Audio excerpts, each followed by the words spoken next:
I know we were touring with Night Ranger or somebody playing nice venues, and we were the opening act, so we'd get done early, and we'd go to a bar. We'd immediately looking for a bar that was still open. So the road manager and I, the tour manager Jake Duncan, and myself and Gary Shea jumped in a cab at the hotel and went to a bar.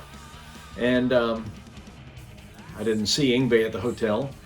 So we were at the bar drinking for a while, and then all of a sudden I look through the door, I see a cab pull up in the parking lot. It's a gravel parking lot. And Yngwie gets out of the cab. Now Yngwie's too young to get into the bar at the time. So he comes in the front door of the bar, and we're just kind of watching. We just thought he'd come in and he'd pay or whatever, and he would just come over and, you know. So Yngwie comes in, and we can't really hear what's going on, and he gets in an argument with him, and it's obviously he's too young, and they look at his ID and they won't let him in. So he gets pissed, and he starts yelling, and this bouncer, I mean, this guy was huge, looked like a football player, a professional football player, huge guy, goes over, and I'm starting to walk over there now to see what's going on and maybe help. And I could hear the bouncer say, "Hey, buddy, we don't want any trouble to Yngwie. You know, you got to leave. You're not old enough to get in here." And Yngwie goes off on the bouncer. This bouncer was like twice Yngwie's size. So Yngwie starts cursing at the bouncer. The bouncer gets mad and lunges for Yngwie. Yngwie sees trouble coming.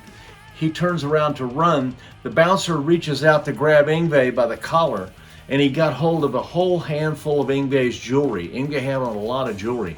And in all fairness to Yngwie, it was all very expensive jewelry. But when the bouncer got hold of it, he had a whole handful of it. And it broke, and Yngwie ran out the door. And the bouncer had his handful of this jewelry, and I was joking. I said, "Look, the bouncer's got a handful of the Kmart jewelry department." And it's actually, Yngwie, if you're listening, it was good. I know it was really good jewelry. I know that. So anyway, we look, and I'm going to go try to get Yngwie. He's running for that cab, which is pulling away, and he's running across the parking lot in his white Ritchie Blackmore boots through this gravel, trying to catch the cab. And his feet are going like this. He's about to kill himself. He caught the cab, and the bouncer's out the door after him. And Yngwie makes an escape with the cab, but it was so funny. We laughed so hard. And then to hear Yngwie tell the story later was even funnier.